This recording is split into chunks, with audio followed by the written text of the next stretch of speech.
clearer than the notes. Yeah. So I see your notes. Generally, people they make notes in a different way. So you have a clear one. So you don't need to make an Excel again back to do a rework. Yeah, yeah.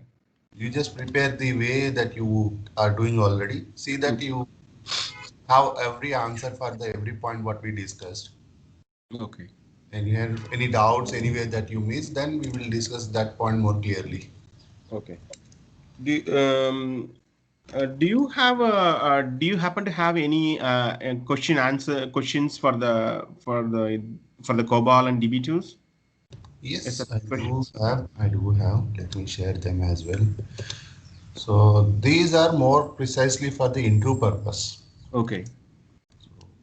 These questions basically answers as well. Where is this DB2 part? Yes, yes. Where is my DB2? Okay, I'll find my DB2 somewhere. Okay. That's fine. Anyway, we are still in the DB2, so no need to go directly into DB2 part. So I'll share you the COBOL and the JSL interview Okay. questions and answers.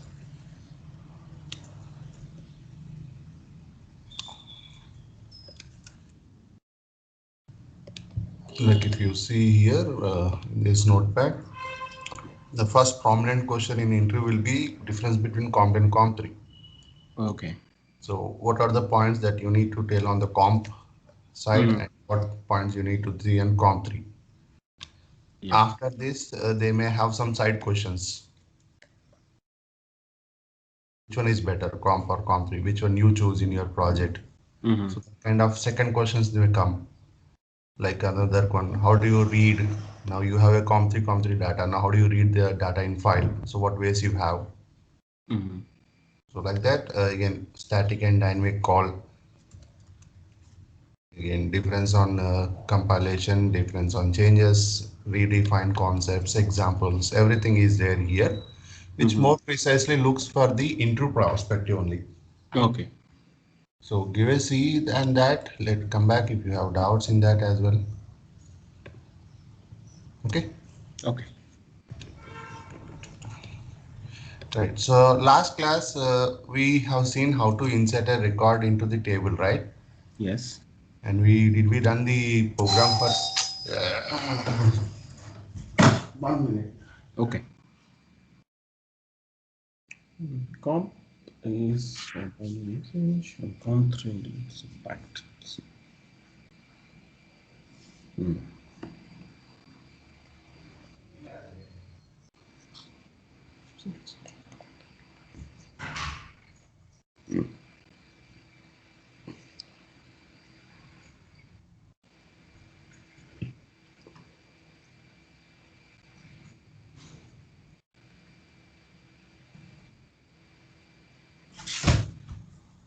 Okay, I'm back again. So did we run any program for select? No. No problem. We So yeah. minus 8.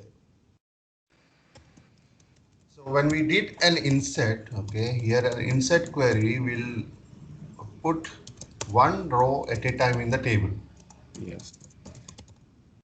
The table. This is fine with COBOL, but select or any other query, if you try to say delete and update as well, we cannot do row by row. When you do a select, you get all rows at once. Mm. Star from table name, if I do like this, the intention is to get retrieve all rows from the table, right? Yeah. This is to get all the rows at once, but look at the COBOL point of view. COBOL can hold only one record, Yes. only one row at a time, because we have defined only one set of variables there. And we cannot use occur class here to hold many records, because when the SQL query is executed, it throws all data at once, whereas occur class should be looped one by one. Yeah. So if we code a select query in the program and if it retrieves retrieves more than one row, then we get an SQL code -811. Very famous interview question. Okay. A select statement, when it retrieves more than one row, you get an SQL error code as -811. Means if I have a program, with select query, it mandatory or definitely will be with a where condition, to retrieve only one row. Okay. If it's more than one row, obviously we'll get 811 there. Okay, so if you see a program which is retrieving more than one row, then it is not a select program at all. Okay. Now to process multiple rows, of a table, we use a concept called cursors. If you want to process multiple rows from a table, then you should be using a cursor there, not the select query. Okay. If your intention is to only get one row, I'll give an example. I want to read all claim data from a table. This is one question I have. I want to get or read the policy details for a given claim. Now here, how many rows we are expecting? With all of them. Right. So we'll say multiple. Let's say multiple. Now here, how many rows we are expecting? For the given details, it depends on how many it is. Right. You can claim only on one policy, right? Yeah. You can't claim on two policies at once. Yeah, just one then. So a single row. Yeah. So whenever your requirement talks about multiple rows, you need to go for cursor there. Okay. Whenever your requirement points to a single row, there you have to use a select query. Okay. Got it? Or else, more precisely, cursor plus select. Okay, not just a cursor or not just a select. Both together we have to join them. Okay. If it is for single row, you can use a select statement with a where condition on the given claim number. But if it is to get multiple rows from a table, we need to use the concept of cursor in the COBOL DB2 program. Okay. It's very simple. Again, the topic is very much important, but it's very simple. So cursor is used. I have a question. Since our COBOL can process only one row at a time, where we use multiple rows? Yes, COBOL can process single row at a time. Okay. When we did with the file process also, we got one record at a time and then processed it, get second record, right? Yes. But SQL, now look at the side of the SQL. When I run a select query in my SQL spoofy tool, what you see there? Come on, what happened to this?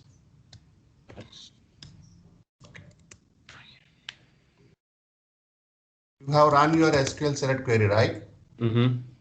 What you see there? How many rows you see? One or all? I see all. Right. Yeah. Now, let's say you are the COBOL program and I am the select query. You asked me to run a select query in your program. When I did it, I stored all the records at once to you. Catch all them at once as a COBOL program. Yeah. This is what the select statement we will be writing in a program. So when we write this, system will throw all the records at once. Yeah. Now, as a COBOL program, you can hold only one record at a time. If you try to catch all at once, obviously you will fail, right? Yes. If you try to catch only one record, yes, you have a variables defined to hold one record. So the memory is allocated, so you can hold that single record without any problem. But I show that all 6 rows I am throwing at you at once. Where you will be storing them? Right? Yeah. So a select query in a program can hold only one record retrieval process. If it is more than one row, the SQL will throw an error saying that -811. There is no space to store all this data. Got it? Yeah, got it. We told that when you're select the data, put the data in your host variables or Deckel variables. But Yeah. Deckel variable memory is to hold only one record. So it's gonna tell that error that I cannot have a space to all these records. So that's where we're gonna start understanding the cursor part. So we use cursor to retrieve one row at a time. Okay. Just like a file concept. Okay. Oh. We'll get one record, we'll process it completely, and then we'll go back and get second record.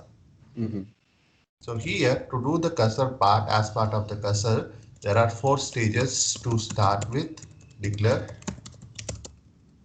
open the cursor, fetch the rows, and then close, just like the file steps.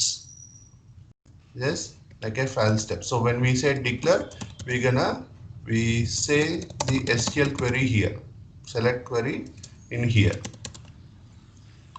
We'll be writing like this. This is to define the select query that we want to run program. So instead of running the query directly, we will be running the query under a cursor. So we will be writing like this: declare, exec SQL, declare the cursor name, type of the cursor,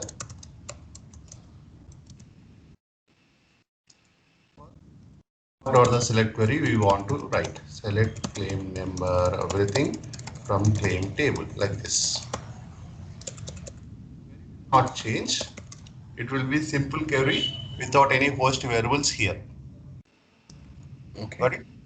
So now what happens is you are telling the system that when you run this query, don't throw the data to me, just put it in the space with this pointer. Now, after you declare the cursor, which you need to do it in the working storage section, do this in working storage section. And then in the open statement, just like the file, we're going to open the cursor. This is used to run the query. Once you open the cursor, then the query will be executed. Like this. So what happens here is now when the query executes, and create the result set, it will be stored in buffer memory and pointed by the cursor. Of course, first row, obviously to the first row of the result. So now the data is not coming into the program directly. The program, when the program starts opening the cursor, the query whichever you have defined in that cursor will be executed. The result will be saved in a buffer space, which will be now pointed by your cursor. So the data is not yet into the program. So to retrieve the data from the buffer space, we use this fetch statement. This is used to get one row at a time from the table, from the result set. This simply you have to write like this: exec SQL fetch cursor name into your host variables. What are the data variables we have written? Those variables you will be using it for catching it. Got it? Okay. Close this to clear the memory, so we don't need to worry about this one. And exec SQL, close the cursor name and exec, like this. 4 steps. First, you need to mention your select query in a cursor declare statement. After that, open, fetch, and close. Okay. Only the part you need to remember here is when you are fetching, you get only one row. But I want to read all the rows from my result set, right? Yeah. So you're gonna put a loop to read all rows from the result set. We need to loop the fetch. Like this, perform some 300 fetch para to 300 exit until SQL code equal to 100.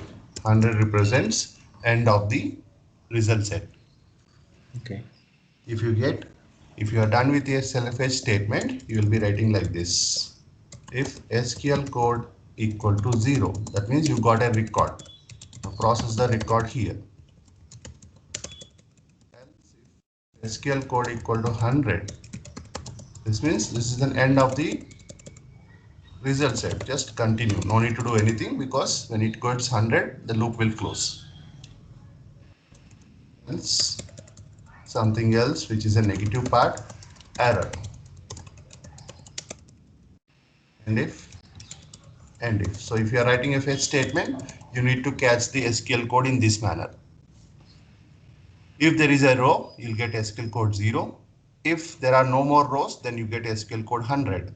If there is a row but there is something missing or some mistake happened with your cursor or any of your fetch statement, it will come to the else part as a negative number. Okay. Got it? While declaring, you don't need to give SQL code because it's in a working story section. While opening, fetch and close, you can check the SQL code. If it is open, just check for SQL code 0 or not. If SQL code equal to 0, then it is successfully opened. Continue, don't need to do anything. Else, I want to append the program. Because without the cursor open, I cannot do any data fetch. Continue will just move the control to the next statements. It won't do any logic here. Okay. Same way, when you're doing a fetch, you're going to write the corresponding SQL code to check whether it is a successful one or whether it is an end or an error. Okay. Got it? If any SQL code is successful, it will be 0. Code will be 0. Okay. Just like the file status codes. Okay.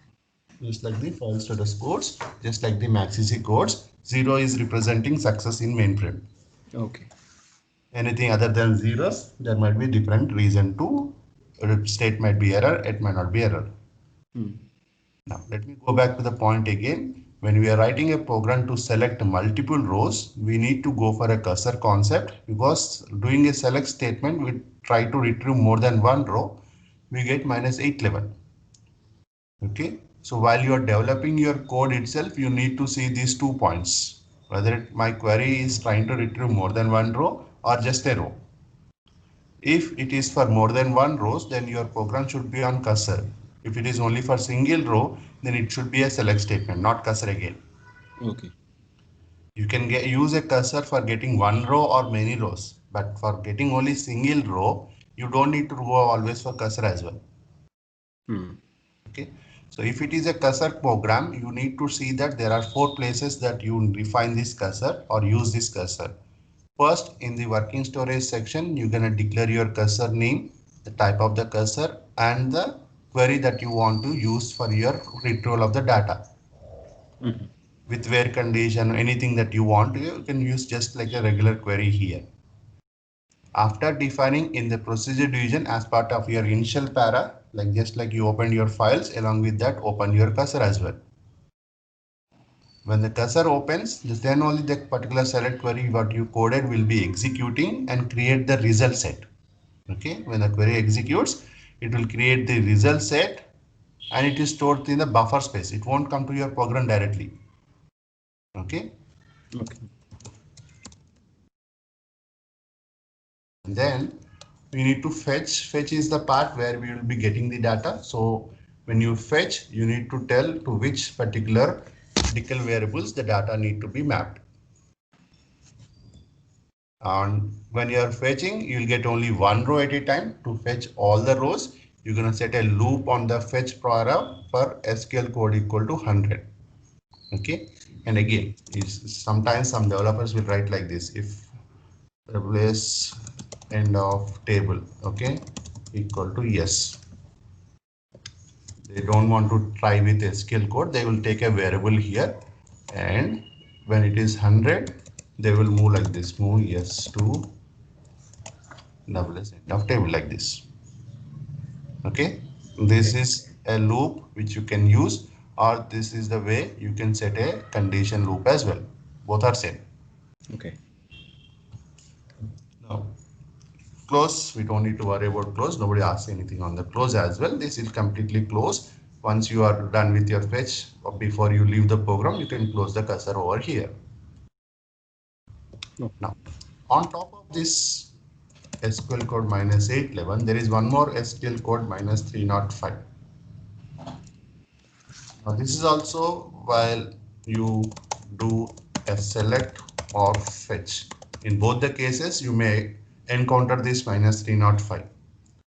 What is this? So let's say you see our data here, right? Yeah. Now look at this particular record. It says that there is a claim number, customer name, amount, but the status of the claim is null, right? Yeah. So when we try to fetch or select any null values, okay, when we try to fetch or select any null value columns, system will send SQL code as -305. This is regarding the null concept now. Okay. So while you are fetching, the columns, some of the columns may have a chance to have a null value. So when your COBOL program using a select query or a fetch statement trying to get a null value, the SQL system or the DB2 system will warn you saying that there is a null value coming into your program with an SQL code -305. Okay. But if you see our SQL code statements in COBOL, this will fall into else part. Okay. Yeah. And we generally abandon the program. We generally abandon the program over here. Mm-hmm. But coming to the point, these null values are very common for some of the columns, which is not important at all. We just need that column for data transfer. Okay. So how do we handle nulls in the program?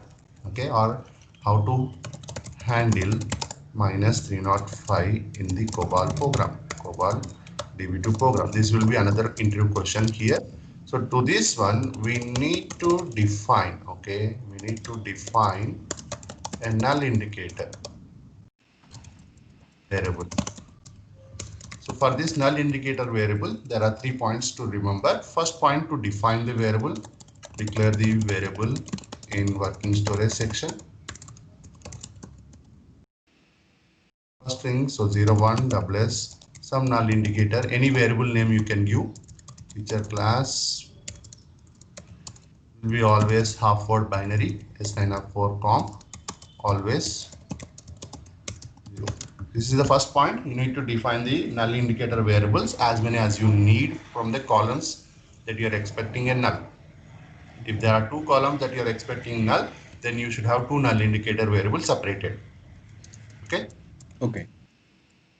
Second step is to include this null indicator variable within the query to the X column which may have nulls.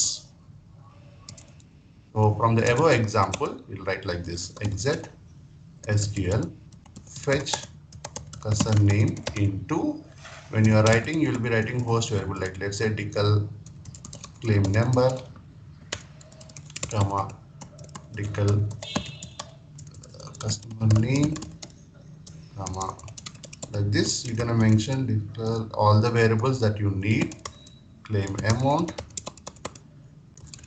decl claim status, and decl claim submit date. So we have this query to write. So when you are writing this particular query, if you are expecting that this particular column, the claim status column, may have a null value, then you need to continue the syntax with this null indicator along with this column which you are expecting a null there. Okay. You need to write like this. Then again, have two variables, like you are expecting a date also null. So you should have one more variable suffixed to this variable, this column as well. Okay. Now when we do like this, okay, when we do like this, system thinks that you are handling the nulls by yourself, and system will just place an indicator in the variable and continues the process with SQL code 0. What happens here is, when you told the system that you are taking care about the null value, system will only tell you that whether it is a null or not by this indicator.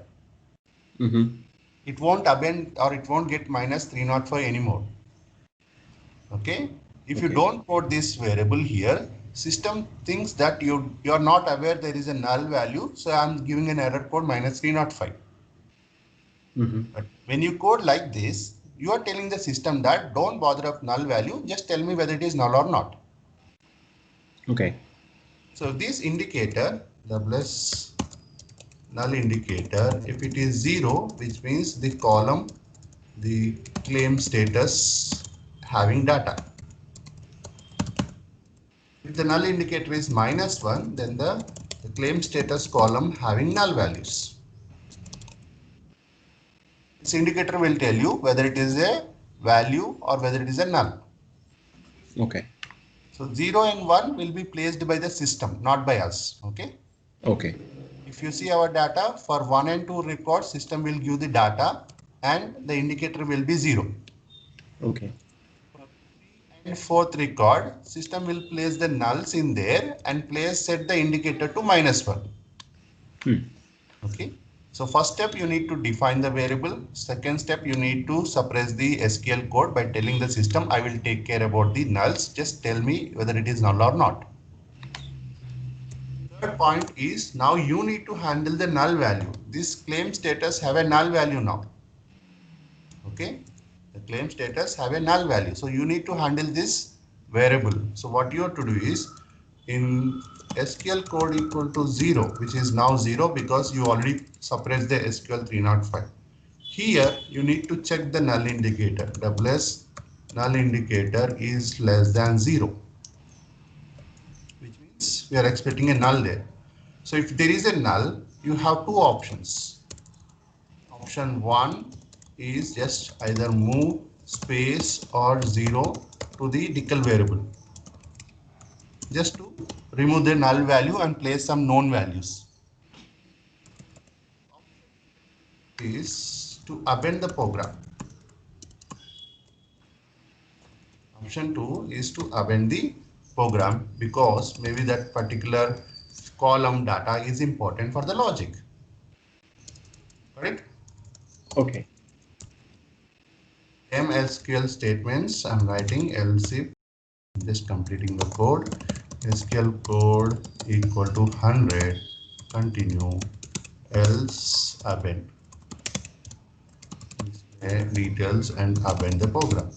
So this is how you're gonna write the code now in the program to handle -305.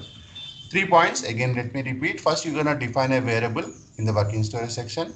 Second important is to add that indicator variable along with the column that you are expecting a null.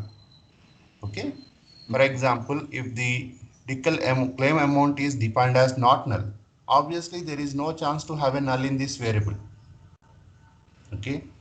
If the column, okay, if the claim amount column is, or claim submit column is defined as with default, then also there is no chance of having a null value. Yeah. So only those columns which do not have any constraints are having a chance to get nulls. So that where columns only you should be having a null indicator defined. Yeah. Not for all the columns. Now, after you set this one, like I told, system will now just tell you the status of this claim column, whether it has a data or whether it is a null, by using this indicator variable. If it is 0, then it is having a data. We don't need to worry. If it is -1 or that is less than 1, less than 0, then it is a null value that we should be taking care. So once you get SQL code 0 here, the next step is to check whether it is a null or not, whether this column has null or not. If it is less than 0, it's a null. So you have an option, try to do a move space case scenario just to remove that null, or use option 2 to amend the program because maybe this particular column is required for your logic. Got it? Yeah. Understood? Any doubts? No. Either you make it to 0 or abandon the program. That's the logic of this, right? I have seen both the cases. That's why I've chosen both options here. Let me show you one notepad, okay, one document here.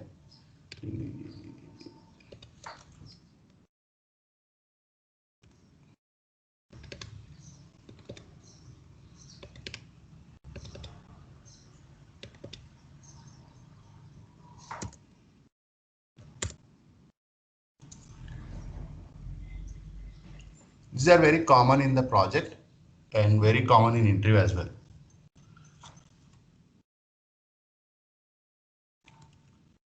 Maybe you are seeing this document for first time, I guess. Yeah. So this is the document which we use for our clearing the interviews for common known issues. So if you see here, there was an append with append code 3679. This is uAppend. uAppend in the sense user append, okay? Okay. Anything system appends will get with S number. S806, S322 like that, SB37. All S are system appends, all U's are user appends. Okay. That means like our part of else condition. Here, when we told it append, right? So what we do here is we're gonna move like this, move some 3600 number to WS append code, and then we're gonna call some append programs in the project which are they are having using WS append code like this. So when the logic comes to else part, it will append the program and you will see this number in your screen. Okay. So on one of the finest day when I was in support, I got an SQL, the append as use3679 as my append code. Okay, so I see there is a proc appended in the one of the step here. As per my analysis, when I went to COBOL program, I found below SQL query for append reason. Okay, how do I found that particular paragraph? You just need to see the append code. Yeah. Okay, this append code will lead directly to which paragraph you have the append. So if you see here, there is an SQL query here, select query. If SQL code is 0, do this, come down. And later part I did not copy it. So if you see here, the price null indicator, if it is less than 0, then we are appending. Yeah. Okay, like we see, show it in here. If SQL code is 0, then you check null indicators. So after SQL code 0 here, I check the null indicator. This is for pricing. There is a null indicator here. This is the syntax. And for timestamp also there is a null indicator. So these two columns are expected nulls.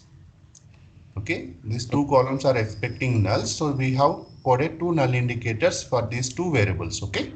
Okay. Now, when I checked here, there was a null here. So one of the column was null. So it appended with 3679 on a given day. Okay. Okay. Now, if I come down a little bit, see here, when I ran the query for the order number from the spool, the order number, order ID, price value is there, but order timestamp is null. So because of this particular column having a null, the program logic has appended with this append code. So when if it is a null, order timestamp is less than 0, display the order number, move the append module, append code, and append the program. Got it? Yeah. So again, coming back to the point, when you have an SQL code is 0, you need to check whether we have a null indicator as less than 0 or not. If it is less than 0, then you have an option to clearly remove that null value either by moving space or 0, or you can have an option to append the program as well, which I just showed you in an example. Yeah. If anything other than 0 or any other than 100, then you will append your own program by one of the append code number. Yeah. In our training system, we don't have this append routines. If not, we would have written much more better programs than what we are already writing. I've seen a lot of other students who come for me for after taking training from others. Their programs are very vast to far away, very far away to our coding. They can complete any program in like 10 to 15 lines only. Okay. Without proper standards or proper answers to the question what I have. So if we have able to get, I mean, in our training system, if we were able to get this some event programs now, we could have written much more better programs than what we are writing now. Okay. Anyway, so this is part of your code now. Okay, so 2 points in our practical that we have to do. One will be SQL code -8 here, wherein to retrieve multiple rows instead of getting only one row, how to get multiple rows. Second point is to avoid -305. Okay. Okay, these 2 parts we will see it in tomorrow's class. Mostly maybe tomorrow we will be having a practical, or I have some more concepts on cursor. Okay, because cursor is not only used for selecting, it can also be used for delete and update as well, which is another very good reason to learn. Okay. Most people will know select 811 or cursor is only for select process. Most people think like that, but not always for only select. There is multiple reasons why we go for update and delete using cursor as well. So I'll have that explanation tomorrow. Meantime, it's your task time. Now the task will change. I'm gonna give you a program to you, and you're gonna spend your time to analyze an existing program. Okay.